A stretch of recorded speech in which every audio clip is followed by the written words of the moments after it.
Hi! Of course, magandang araw sa inyong lahat.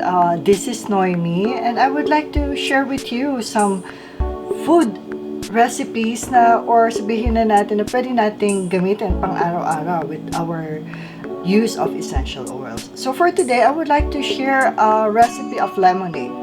Alam ko dito sa US, we're familiar of having some lemons that are available. And of course, sa Pilipinas, I'm so used to of using calamansi. So either or, you can use that. But I know na umuwi ako sa Pilipinas, marami na rin ako nakitang lemon. Of course, we know that drinking natural juices like lemon is very good for our health because it's a source of vitamin C. So, sa mga panahon na to, tag-ulan, or even any time of the year, it is appropriate that we drink healthy drinks, ano? So, all the more that it is gawa natin out of fruits, better. Okay? So, our ingredients na gagawin natin, we will be doing lemonade definitely. I have lemons here, 5 lemons. So, I already squeezed it, these 5 lemons here, sugar, and of course, about 4 cups of water. So, sugar to taste, ito, mineasure ko siya mga 3/4 cups of sugar. And of course, I'm gonna use essential oil.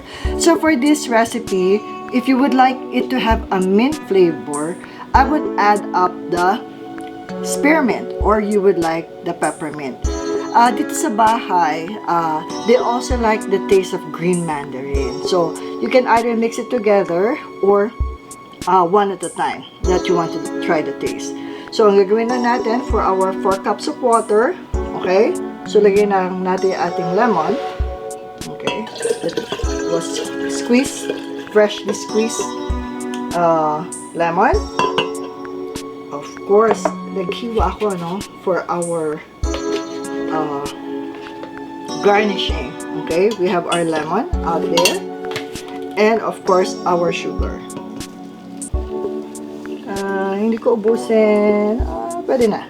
Okay. Then, let's mix it together. And, of course, let's add up our spearmint. For this one, spearmint is very strong. I would only add 1 drop. If I'm gonna use green mandarin, I would put in 2 drops. Whether spearmint or sabihin nyo, peppermint lang meron ako. Why not? Pwede naman. So, haluin lang natin. And definitely, meron akong glass with ice para masarap na malamig. So, just mix it together.